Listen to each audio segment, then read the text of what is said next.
No domingo passado, nós começamos essa série chamada Governando a Minha Boca. E eu não sei se você, talvez você não esteve aqui no domingo, eu sugiro a você a entrar lá no YouTube, na nossa página no YouTube, e assistir essa ministração que foi pregada aqui no domingo passado. Então, por favor, entre lá, dê uma olhada, para que você possa crescer dentro daquilo que está sendo ministrado. E como eu disse no domingo passado, essa palavra, essa série, ela vem como instrução para nós. Ela vem como instrução para nós. Por quê? Porque nós estamos em um mundo de tagarelas. Nós estamos em um mundo em que nós falamos. E eu vou falar para você o seguinte: hoje, no atual estado que nós estamos, de muitas coisas, todo mundo tem voz. Todo mundo tem voz. Antigamente, há 30 anos atrás, talvez o que eu falasse hoje não repercutiria em lugar nenhum. Mas hoje o que eu estou falando está sendo eternizado pelo YouTube, está lá. Todo mundo tem voz. Você já imaginou? Né? Um baixinho, barrigudinho, careca, nascido em Guaíra, hoje está lá no YouTube. Falando aqui através da igreja. A igreja não está mais só nesse local físico ou nesse prédio, mas tudo que nós fazemos aqui é olhado por pessoas daqui do Brasil e fora do Brasil. Já imaginou? Está lá, gravado. Então, todos nós temos voz. Então, perceba, querido irmão, querida irmã, essa série de palavras, essa série de mensagens, ela vem para corrigir a nossa vida. Tá bom? É instrução de Deus para nós, para o nosso crescimento. E que Deus possa nos abençoar. Então, a série Governando Minha Boca, e hoje, o tema dessa palavra, nessa noite, é: eu não falo para destruir, eu falo para edificar. Repita comigo: eu não falo para destruir, eu falo para edificar. Quem guarda a sua boca, guarda a sua vida, mas quem fala demais acaba se arruinando. Provérbios 13, verso 3. A versão João Ferreira de Almeida diz: quem guarda a boca conserva a sua alma, mas o que muito abre os lábios, a si mesmo se arruína. Vamos orar? Deus amado, em nome de Jesus, nós te pedimos, Senhor, ministra ao nosso coração nessa noite. Nós já te louvamos, te adoramos, nós já celebramos o teu nome, ouvimos testemunhos, mas nesse momento, nós queremos que o Senhor fale conosco. Em nome de Jesus, amém.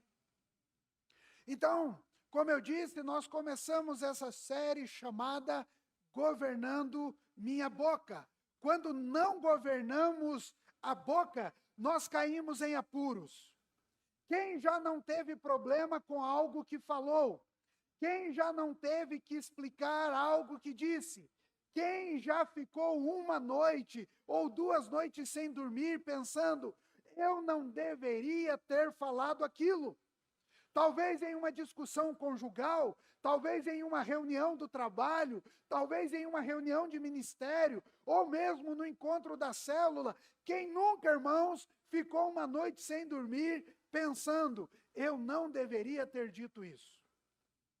E por que isso acontece conosco? Porque às vezes nós falamos demais.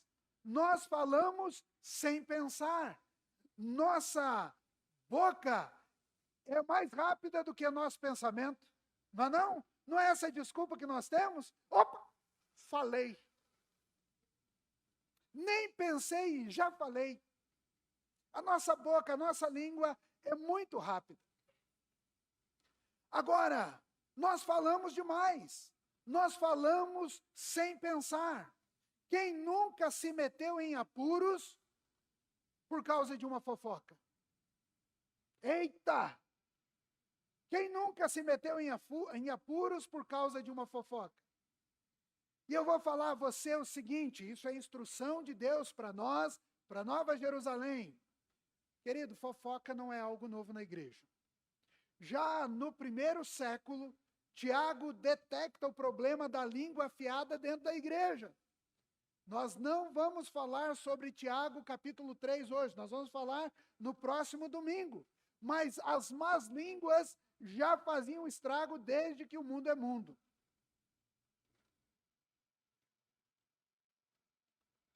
A Bíblia traz para nós inúmeras recomendações sobre a nossa maneira de falar.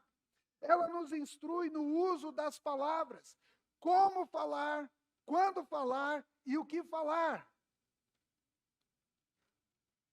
Como falar, quando falar e o que falar. Eclesiastes capítulo 3, verso 1, há tempo para todas as coisas. Há tempo para falar e há tempo de se calar. A verdade é que nós não estamos prestando atenção. Eu creio, você é um leitor da palavra de Deus e você está estudando a Bíblia, mas por vezes nós não estamos prestando atenção na instrução da palavra. A palavra não está mexendo com o nosso coração, ou às vezes o nosso foco está muito em outras coisas, ao invés de receber a instrução de Deus para nós.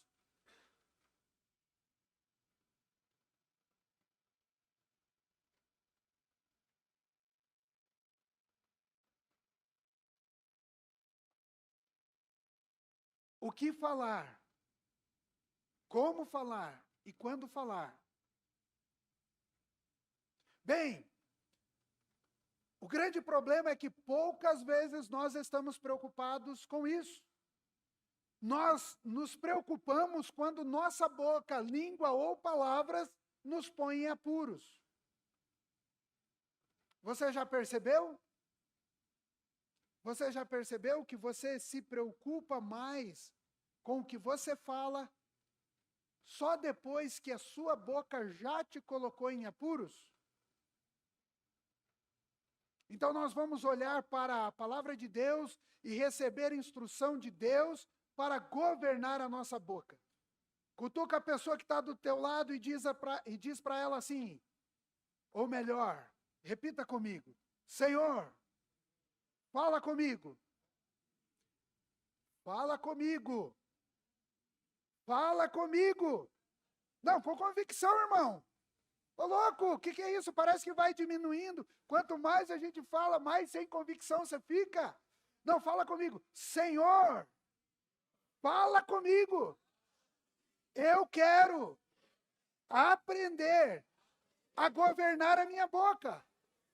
E eu quero falar para construir, para edificar. Amém?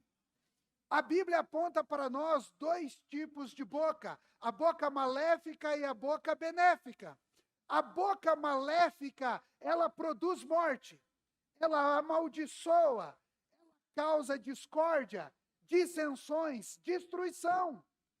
Então perceba, existem dois tipos de boca hoje para nós, e a Bíblia fala muito clara sobre, a Bíblia é muito clara sobre isso. A boca maléfica, ela destrói. A boca maléfica, ela causa discórdia. A boca maléfica causa dissensões, intriga entre os irmãos. A boca maléfica, ela causa destruição. A tendência da boca maléfica é arruinar. A boca benéfica, ela produz vida, ela abençoa, ela promove unidade, ela promove união, ela promove unidade, ela edifica. E nós vamos então, nessa noite, começar pela boca maléfica. O livro de Provérbios traz vários versículos sobre o uso da boca, língua e palavras, e como usamos de forma maléfica. A boca maléfica é como uma espada. Cada palavra liberada tem o propósito de ferir o outro, de ferir o semelhante, de ferir o próximo. O propósito da boca maléfica é machucar. A boca maléfica libera palavras que têm sede de sangue. Parece que eu estou brincando com isso, né? Mas perceba, a primeira coisa. Primeiro, a primeira boca maléfica é a do tagarela. Provérbios 12, 18. Alguém há cuja tagarelice é como ponta de espada, ou pontas de espada. Mas a língua do sábio é medicina. Olha a expressão, aqui está desligado. A expressão tagarelice. Tagarela aqui não é aquela pessoa que fica falando demais. O tagarela aqui é aquele que fala com a intenção de ferir. O tagarela aqui é aquele que fala com perversidade. O tagarela, perversidade, nós já sabemos o que é. Perversidade é a qualidade do perverso. Perversidade é a ação do perverso. Pessoa de índole má ou ferina. Perversidade é uma malvadeza feita para outro. Ou seja, o tagarela aqui do texto de Provérbios para nós é aquele que fala muito, mas ele fala muito com a intenção de ferir o outro, ou de ferir as pessoas à sua volta. Primeira oração, repita comigo: Senhor, me livre dos tagarelas. Senhor Jesus, me livre de ser um tagarela. Amém, glória a Deus. Eu estou sentindo que vocês estão com um pouquinho mais de fé nessa noite. Amém? Você vai mudar. Você vai aprender a governar a sua boca. Você vai aprender a governar a sua boca. Nós temos mais 2 encontros ainda. A segunda boca maléfica é a do maldizente. Provérbios 18, verso 8. As palavras do maldizente são doces bocados que descem para o mais interior do ventre. Olha que interessante. Olha a comparação que Provérbios faz falando do maldizente. As palavras do maldizente são como bocados que descem para o mais interior do ventre. O maldizente é aquele que sussurra intrigas, que gosta de espalhar boatos e fofocas. Alguém disse certa vez que é tão difícil negar-se a escutar uma intriga como é o resistir de uma sobremesa deliciosa. Uau! Você me entendeu? Amém? Olha como é difícil resistir a uma intriga, a uma fofoca. É tão difícil como resistir a uma sobremesa. Hoje eu estava fazendo o almoço de casa, nada a ver com essa palavra. Mas quando eu abri a geladeira, vi sorvete e falei, tem sorvete de sobremesa. Irresistível, né? Aí você esquece regime, você esquece que está correndo, você esquece que está fazendo exercício, e aí você parte para a sobremesa.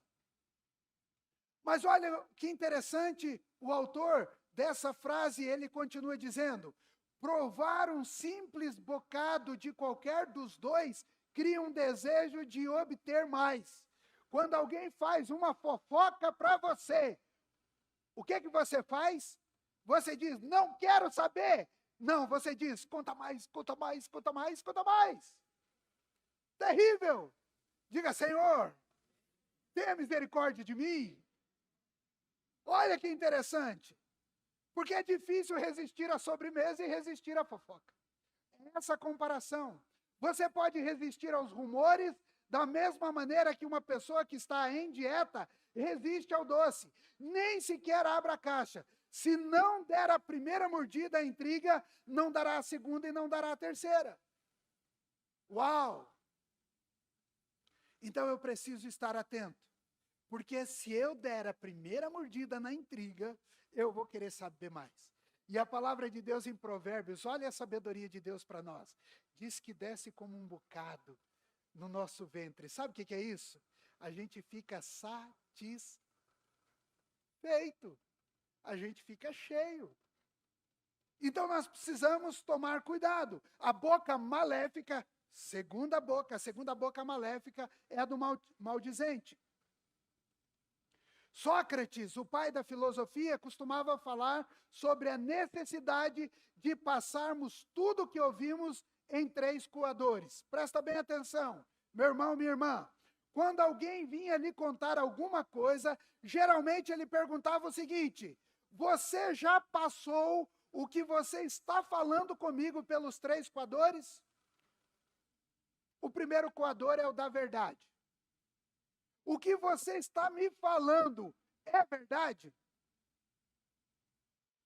Se ele titubeasse, dizendo, eu escutei falar que provavelmente, talvez seja, quem me contou não é muito confiável, Sócrates, então, prontamente dizia, bom, se você escutou falar, você não tem certeza. Primeiro coador é o coador da verdade. Então, você, quando está recebendo uma informação, você precisa passar por esse coador. Se aquilo que você está recebendo é verdade. Segundo coador, você já falou para a pessoa envolvida o que você está me falando? Porque se você não teve coragem de falar com a pessoa envolvida, por que é que você está me contando isso? Porque disse, que me disse, que me disse, que me disse, que me disse, que me disse, eu estou dizendo para você. Isso faz me lembrar daquela história, e já eu concluo essa aqui, isso faz me lembrar daquela história de quando eu cheguei aqui na Nova Jerusalém e botei um ovo. Vocês não sabem disso, né? Mas eu cheguei aqui, logo que eu cheguei, eu botei um ovo. E eu, muito preocupado, cheguei para o corpo diaconal da época, para o líder do corpo diaconal e falei, irmão, aconteceu uma coisa terrível comigo, eu botei um ovo. E o irmão desesperado, um homem santo de Deus, orou por mim, fez a imposição de mãos, poderoso, mas no outro dia ele foi falar com uma irmã da igreja e disse assim, o pastor botou 2 ovos. Irmã do céu, terrível a história do nosso pastor, botou 2 ovos. E a irmã foi para outra irmã e disse, o pastor botou 3 ovos. E aí foi, e de repente, uma semana depois, alguém chega no meu gabinete e diz assim, pastor, eu estou aqui para orar com você porque as notícias não são boas. Eu estou sabendo que você botou 1 dúzia de ovos. Como assim, meu irmão? Era um só. Não, era 11 quando chegou a mim, mas eu acrescentei um para fechar a questão, para que fosse 1 dúzia. Então, às vezes, olha o coador, às vezes nós estamos com uma informação e nós estamos passando, e aquela informação não foi ainda para a pessoa que deveria ter sido falada. O terceiro coador, o que você vai me contar, vai ajudar essa pessoa? Você está me falando porque o que você vai me falar, o que você está me falando é útil, é bom para essa pessoa, é edificante, vai solucionar o problema? Se a pessoa dizia a ele, não, então ele dizia, não me conte. Não me conte. Irmãos, há um problema muito sério, espiritual, uma falsa espiritualidade dentro da igreja. Ah, pastor, como assim? Assim, porque nós aprendemos ao longo do tempo, até no pedido de oração, a gente fofocar. Irmãos, eu queria pedir oração pela fulana de tal. Você não está sabendo o que está acontecendo com ela? Irmão, nós vamos orar, porque está com um problema no casamento. o marido está traindo. É verdade, vamos orar, vamos orar. Irmão, você está sabendo do filho da fulana? Vamos orar por ela. Coitada, está numa luta tremenda. O menino está. Irmão, até pedir de oração a gente aprendeu a fofocar. É complicado, não é não? Não é perigoso? Irmãos, vamos orar por fulano de tal, está com problema. Qual o problema? Não é da sua conta, é com Deus. Irmão, vamos orar por fulano de tal? Vamos. Qual o problema? Não é da sua conta, é com Deus. Vamos orar por ela.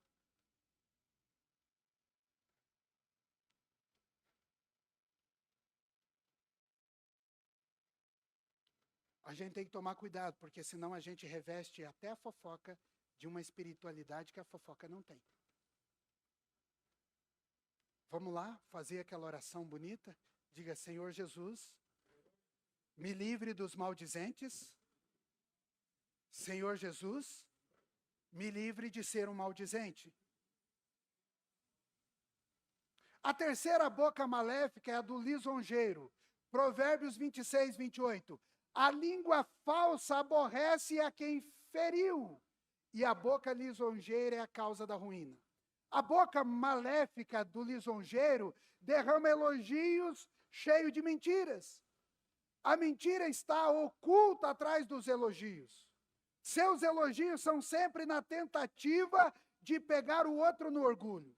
Ou seja, fala para bajular o outro. Você precisa pensar no que fala, mas você também precisa pensar no que ouve. Irmãos, não é só, claro, o propósito maior dessa série é governar a boca, então nós precisamos governar a boca, mas nós precisamos também cuidar com aquilo que nós estamos ouvindo. Se Jesus diz para nós que aquilo que sai da nossa boca é a sujeira que está no nosso coração, essa sujeira, muitas vezes, ela entra pelo ouvido. Não só pela mente, não só pelos desejos, mas também pelo ouvido. Queridos, nós podíamos falar ainda sobre muitas bocas maléficas. Mas nessa noite, eu vou segurar nessas 3. Mas eu sugiro a você um conselho pastoral. Eu não sei como é que você está fazendo a sua devocional. Pegue o livro de Provérbios com 3 canetas na mão. Uma caneta vermelha, uma caneta azul e uma caneta preta. E você começa a ler o livro de Provérbios. Leia o capítulo 1. Toda vez que aparecer a palavra boca, risque com a caneta vermelha. Toda vez que aparecer a palavra língua, risque com a caneta preta. Toda vez que aparecer a expressão palavra ou palavras, risque com a caneta azul. Eu tenho certeza que a sua Bíblia de papel em Provérbios vai ficar tricolor. Vermelho, azul e preto. Você vai compreender muito daquilo do controle da boca lendo Provérbios. Você precisa ler Provérbios. E não só Provérbios. Eu garanto que a sua Bíblia vai ficar bem colorida. Mas a pergunta é, por que usamos tanto nossa boca, língua e nossas palavras de modo tão destrutivos? Você já pensou nisso? Pastor, nunca tinha pensado. Se não fosse essa série de mensagens, eu ia continuar errando. Mas você já pensou por que a gente causa tanto dano com a nossa boca, com a nossa língua e com as nossas palavras? O primeiro fator tem a ver com o pecado. Nossa tendência natural para o pecado. Nossa boca, palavras são untadas, encharcadas com o veneno do pecado. Então, quando nós liberamos a nossa boca, liberamos a nossa língua, liberamos palavras, elas já saem envenenadas pelo pecado. O segundo fator é que aprendemos e somos moldados no ambiente que nós vivemos. Parece uma cadeia hereditária. Há grandes lições, tanto para o bem quanto para o mal, nós aprendemos em casa. Nossa mente foi formatada ainda na infância. Carregamos tudo que aprendemos ao longo da vida. Primeiro fator, pecado. Segundo fator, o ambiente que nós vivemos. Se na sua casa as pessoas usavam a boca de forma maléfica, você vai usar. Se na sua casa as pessoas usavam a boca de forma benéfica, que nós ainda não falamos, vamos falar, você vai usar a boca de forma benéfica. Se na sua casa você cresceu só ouvindo murmuração, você vai ser um murmurador.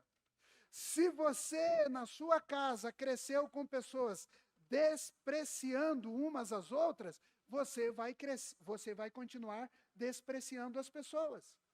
Se você cresceu num ambiente onde você só ouvia reclamação, esse homem não presta, essa menina não presta, esse filho não presta, isso não presta, aquilo não presta, a igreja não presta, o pastor não presta, fulano não presta, você vai continuar declarando as mesmas coisas. Presta atenção, o que está saindo da sua boca, você aprendeu na infância. Repita comigo, Senhor Jesus, a tua palavra diz que quem está em Cristo é nova criatura, faz nova a minha língua. Queridos, às vezes nós queremos ser criaturas novas em Cristo, mas nós não deixamos Cristo mudar a nossa boca. Cristo precisa mudar a nossa boca. É por isso que o salmista, no Salmo 141, vou repetir, vá lá, assista o vídeo no YouTube, a mensagem no YouTube. É por isso que o salmista, no Salmo 141, diz, Senhor, coloca guardas na minha boca. Falei do primeiro fator, o pecado. Segundo fator, aqui, o ambiente onde nós vivemos. O terceiro fator é que quando somos feridos, nossa tendência é reagir. Reagir é um instinto de defesa. Reagimos com a mesma intensidade que somos feridos. Isso vale também para a boca. Isso vale também para as palavras. Quando nós somos feridos, nós reagimos da mesma forma. Se alguém fala mal de você, você vai achar motivo para falar mal de outro. Quarto fator. O que vivemos, nós vivemos em um mundo competitivo. Essa competição faz com que a nossa tendência é tratar as pessoas à nossa volta como inimigo. Irmãos, todo mundo é inimigo. A nossa tendência é tratar as pessoas à nossa volta como inimigo. Tentamos pisar no outro. Mantém na tomada aí, Azaf. Vou aproveitar e beber água.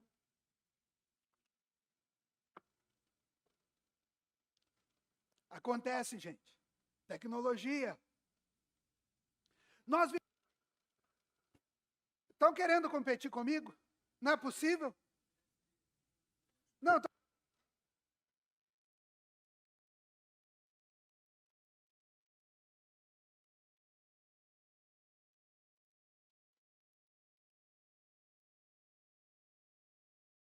vamos lá, Ney, vamos andando aqui, junto comigo, assim.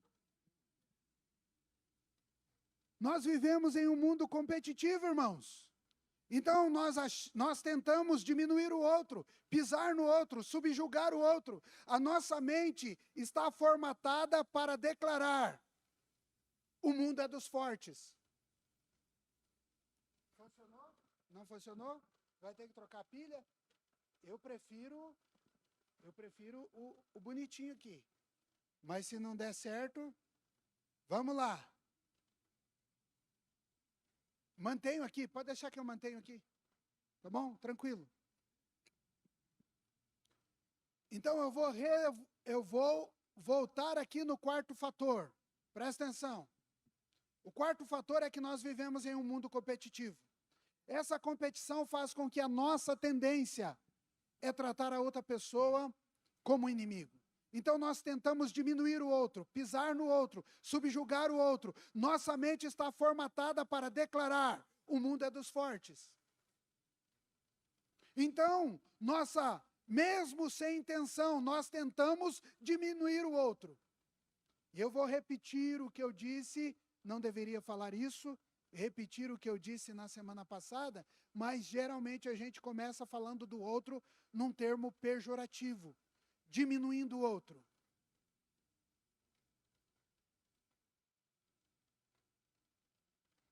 Mesmo sem intenção, nós tentamos destruir o outro, diminuir o outro.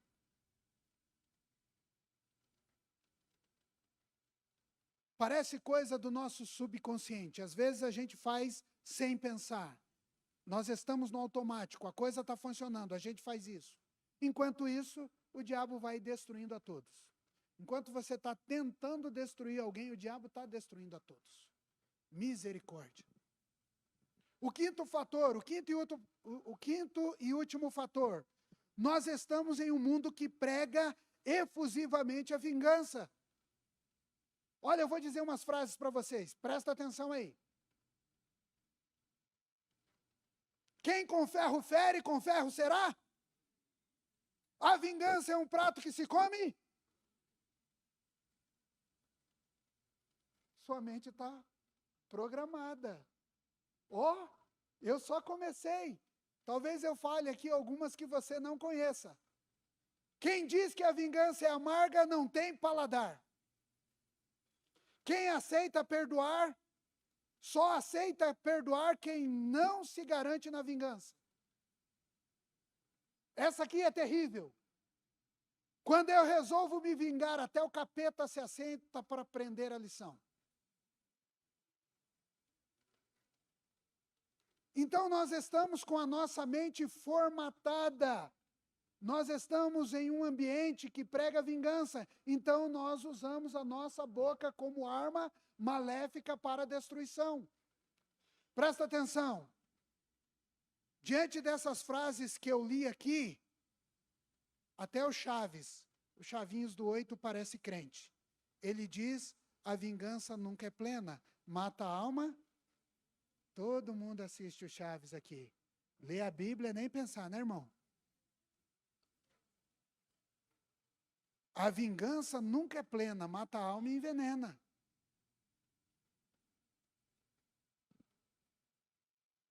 Olha o que diz Romanos, nós não vamos ficar com o Chaves. Nós vamos ficar com o que diz a palavra de Deus, amém? Romanos capítulo 12, verso 17 a 21. Não torneis ninguém mal por mal. Esforçai-vos para fazer o bem perante todos os homens. Se possível, quando depender de vós, tende paz com todos os homens. Não vos vingueis a vós mesmos, amados, mas dei lugar à ira, porque está escrito: a mim me pertence a vingança, eu é que retribuirei, diz o Senhor. Pelo contrário, continua o apóstolo Paulo, se o teu inimigo tiver fome, dê-lhe de comer. Se tiver sede, dê-lhe de beber, porque fazendo isso amontoarás brasas vivas sobre a sua cabeça. Não te deixe vencer o mal com o mal, mas vença o mal com o bem. E se eu pudesse fazer um acréscimo, se o teu inimigo estiver espalhando boatos sobre você, fofocando a seu respeito, fale bem dele. Não, né? Tendência de vingança, né? Coração rancoroso.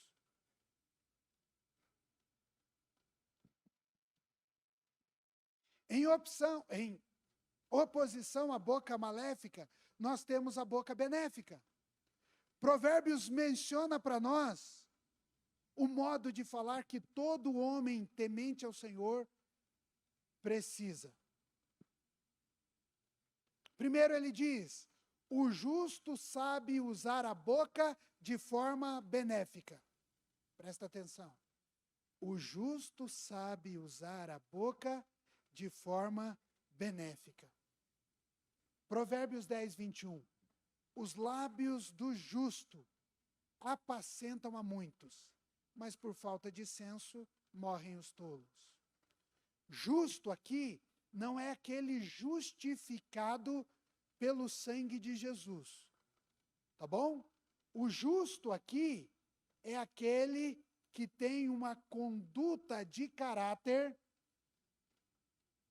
correta. Se o seu caráter é tratado por Deus, a sua boca precisa apacentar.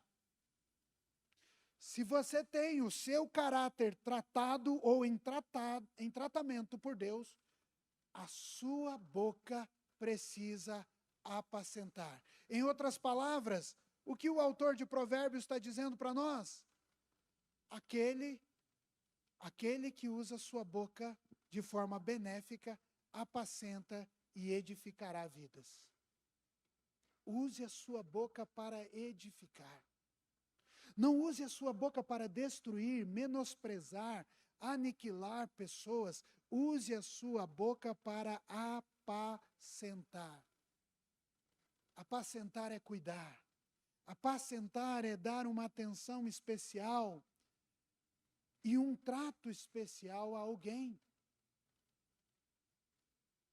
Use a sua boca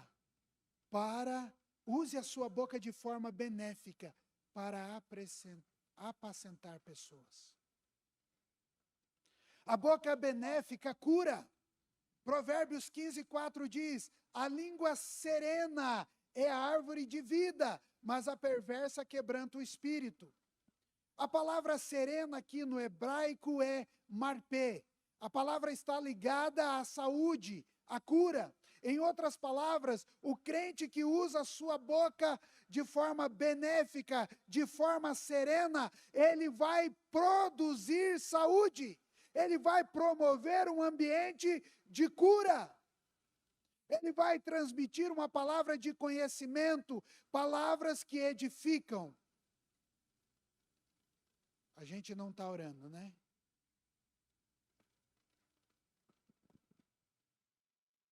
Boca serena. Use a sua língua para promover cura. Use a sua boca para transmitir cura. Meu irmão, não use a sua boca como um poço de veneno. Use a sua boca para curar. Use a sua boca para ministrar a palavra. Se encharque da palavra de Deus, para que o que jorre da sua boca e do seu coração seja a palavra viva do Senhor. Para que você ministre na vida de outros, para que você, ao abrir a sua boca, a cura aconteça na vida de alguém. Não somente a cura física, mas a cura emocional, a cura da alma, a cura do espírito. Sabe, queridos, nós perdemos muito tempo com blá, blá, blá. Isso é terrível para nós. Isso é terrível para os crentes. Isso é terrível para os cristãos desses dias. Nós usamos a nossa boca para muito blá, blá, blá. Promova a cura com as suas palavras. Abençoe vidas. Sabe? Levante a mão e declare, faça declarações. Às vezes nós estamos num ambiente de culto, de oração, e a gente diz: irmãos, saia do seu lugar, profetize sobre a vida do seu irmão, libere uma palavra sobre ele, e nós fazemos isso muito bem num ambiente de culto. Mas a pergunta é só no ambiente de culto? Não, é em todos os momentos. É em todo lugar. É onde você está, você tem que liberar uma palavra que sare aquele lugar, que cure aquele lugar, que cure aquele ambiente.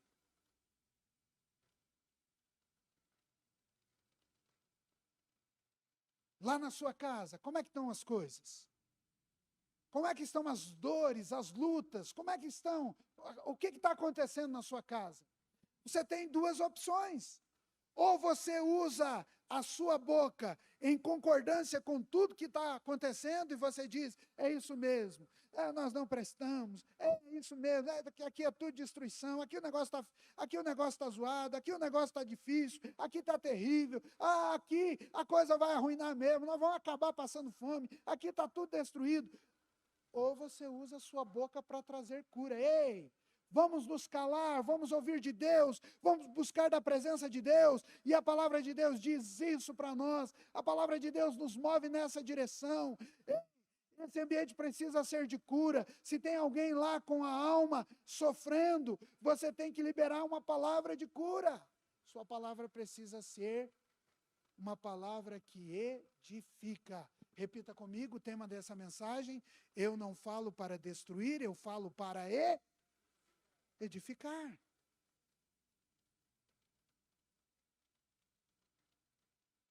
Nós precisamos falar para edificar. Edificar o outro. Que o outro seja construído, e não amassado, destruído. Que o outro seja edificado nas nossas palavras.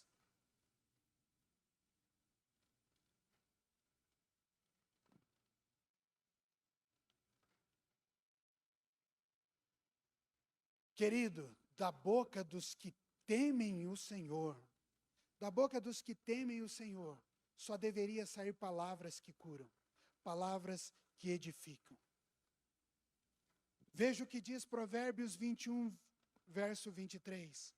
O que guarda a boca e a língua, guarda a sua alma das angústias. Em outras palavras, o homem que mantém a sua língua sob controle, fica longe das dificuldades.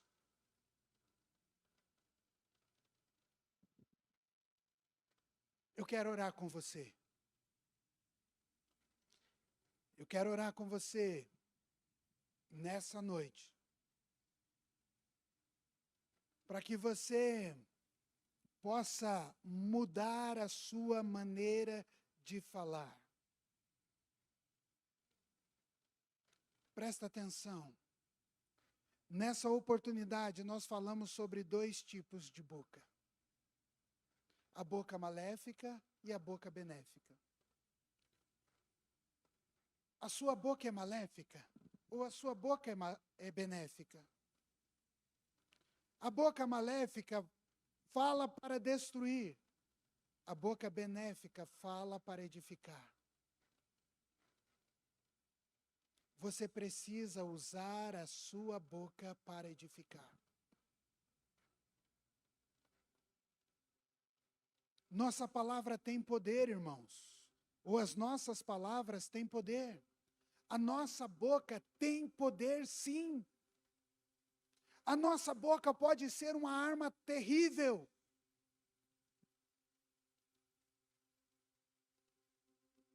A nossa língua pode ser uma arma mortal.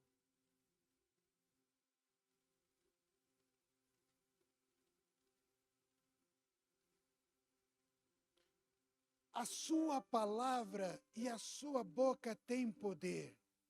Então, por que não usar a boca e as palavras com sabedoria para edificar?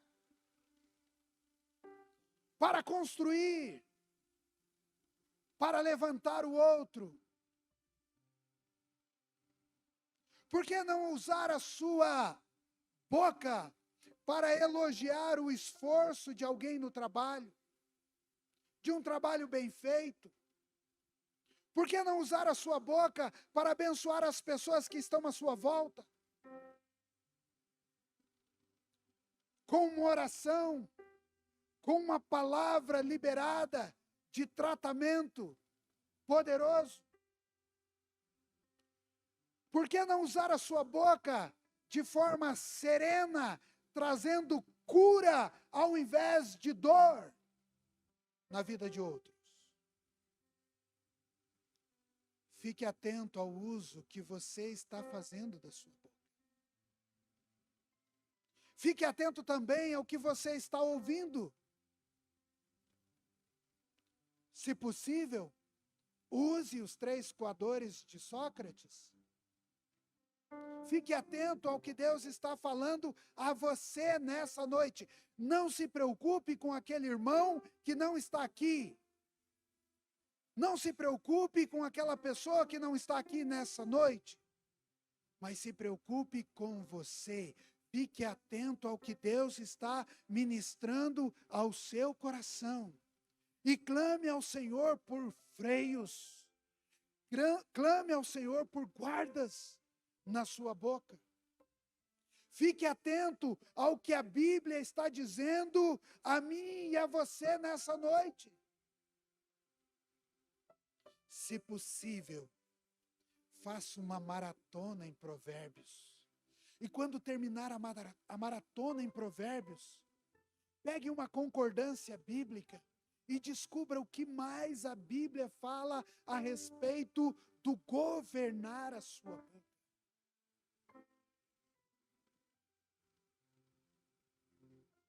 Tenha sempre em sua boca uma palavra agradável. Colossenses capítulo 4, verso 6, diz para nós: a vossa palavra seja sempre agradável.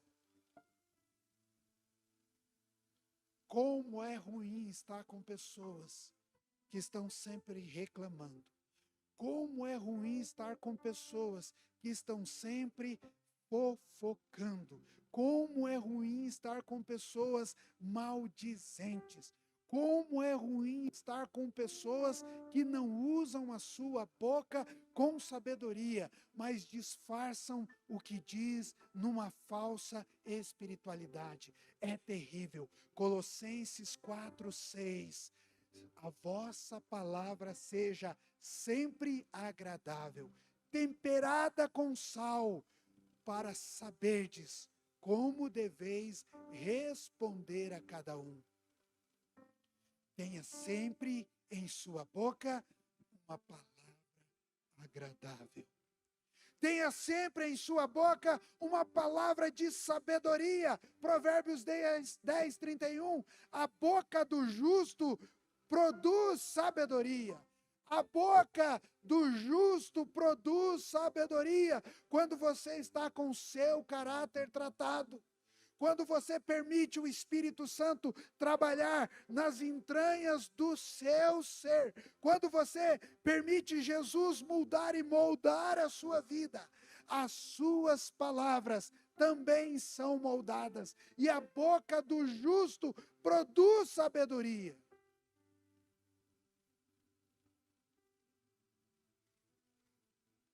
Mergulhe em Jesus. Mergulhe no Espírito Santo. E tenha sempre em sua boca uma palavra de sabedoria.